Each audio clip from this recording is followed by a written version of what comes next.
வணக்கம் and welcome to 1008 soil project. இன்னமும் சுங்கைபுலு எக்ஸ்பெடிஷனில் இருக்கோம். இன்னைக்கு பல வட்டாரங்களை கடந்து போகிறோம்.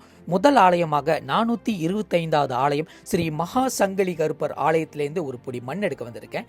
டேசா ஆமானில் இருக்கிற இந்த ஒரு சங்கிலி கருப்பர் இந்த எல்லைக்கு ஒரு பெரிய காவல் தெய்வமாக தான் இருக்குது. அதே நேரத்தில் பல விதமான பூஜைகள் நடத்தப்பட்டிருக்கு. அது மட்டும் இல்லாமல் திருவிழா வந்துருச்சுன்னா மிக விசேஷமாக நடத்தப்படுவாங்க. இந்த ஐயாவை பார்க்கும்போது ஒரு பெரிய அரச பரம்பரையில் சேர்ந்து வந்தவர் மாரி அவரோட ரூபமோ அவரோட தோற்றமோ இருக்கும். அதே நேரத்தில் இந்த இடத்துலேருந்து ஒரு பிடி மண்ணை கொடுக்கறதுக்கு நம்ம கோயில் தலைவரும் நிர்வாகமும் இருந்திருந்தாங்க. அவங்களுக்கு நன்றியை தெரிவிச்சுக்கிறேன். ஏன்னா நம்மளோட ப்ராஜெக்ட்க்கு ஒரு பிடி மண்ணை கொடுத்துருந்தாங்க.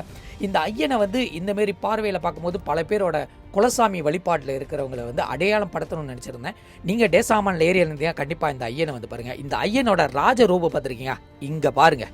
பா, மனசை என்ன மாதிரி இருக்காரு கெத்தா. சுங்கைபுலு வட்டாரத்தை தாண்டி அடுத்து பித்தாளிஞ்சாய வட்டாரத்துக்குள்ள போக போறோம். 426வது ஆலயமாக ஸ்ரீ மகாமாரியம்மன் ஆலயம் பிளாங்கி டாமன்சரா PJU 6ல இருக்கிற இந்த ஒரு மகாமாரியம்மன் ஒரு ஃபிளாட் அடிவாரத்தில் ஒரு பெரிய காம்பவுண்டில் நல்ல விசாலமாக, நல்ல தாராளமாக, நல்ல விசேஷமாக இருக்காங்க. இந்த இடத்துலேருந்து மண் எடுக்கும் போது எனக்கு நடந்த அந்த கூஸ்பம்னு சொல்ல வார்த்தையில் இங்கே இருக்கிற சிலைங்களை பார்த்தோமோ ரொம்ப சிறிய சிலை வழிபாடு தான் இருக்காங்க. அதுவும் முன்னுள்ள சிமிடு சிலையை வச்சு தான் வழிபட்டு இருக்காங்க. அது ரொம்ப விசேஷமாக இருக்குது. பார்க்கவே ரொம்ப அழகாகவும் குஸ்பாமாக இருந்துச்சு. அதே இந்த முருகர் பார்த்தீங்கன்னா கண்டிப்பாக உங்களுக்கு தெரியும், இவ்வளோ க்யூட்டான முருகர் எங்கேயும் பார்த்துருக்க மாட்டோம்.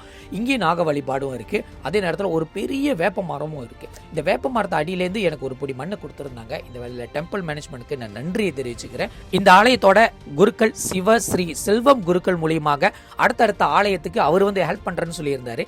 அவர் மூலியமா இந்த ஒரு இடத்துலேருந்து ஒரு பொடி மண் எடுக்கும் போது எனக்கு நடந்த அந்த கூஸ்பாம், அதோட வைப்ரேஷன் சொல்ல வார்த்தையே இல்லை. அது எவ்வளோ நேரம் எடுத்துச்சுன்னு எனக்கு தெரியல.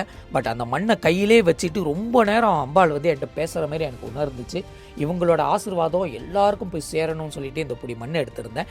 அடுத்து இவர் மூலியமாக 427வது ஆலயமாக, அதாவது இந்த மகாமாரியம்மனோட ஆத்தாங்கரையாக இருக்கிற ஸ்ரீ சங்கிலி கருப்பர் ஆலயம் CB லைன் பிளாங்கி டாமன்சாரால் இருக்கிற இந்த ஒரு ஆலயத்திலேருந்து ஒரு பொடி மண் எடுக்க வந்திருந்தேன். இந்த இடத்துல உருவ வழிபாடே கிடையாது, எல்லாமே சூளம் வழிபாடு தான்.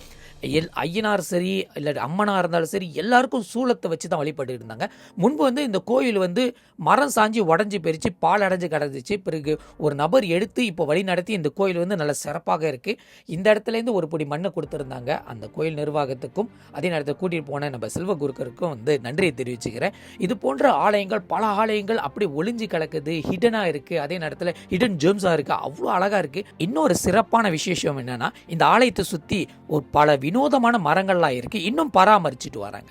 அடுத்த ஆலயமாக 428வது ஆலயம் புக்கேக்கியாரா வட்டாரத்துக்கு போயிருந்தோம். புக்கேக்கியாரால தாமன் தூன் இஸ்மாயில்ல இருக்கிற ஸ்ரீ முன்னீஸ்வரர் காளியம்மன் ஆலயத்திலேருந்து ஒரு பொடி மண்ணை கேட்டுட்டு போயிருந்தோம்.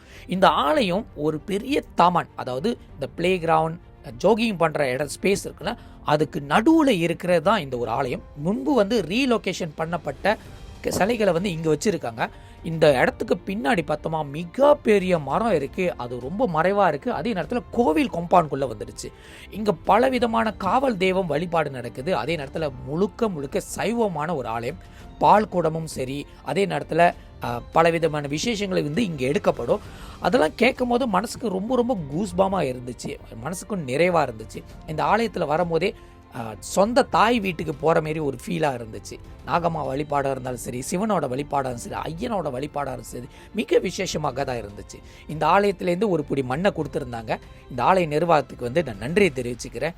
இது போன்ற ஆலயங்கள் இன்னும் ப்ரிசர்வ் பண்ணி பார்த்துக்கிட்டு பொதுமக்களுக்கு செய்ய வேண்டிய எல்லா சேவைகளை செஞ்சு அதுக்குண்டான பூஜைகளும் வழிபாடும் கடைப்பிடிச்சு வராங்க.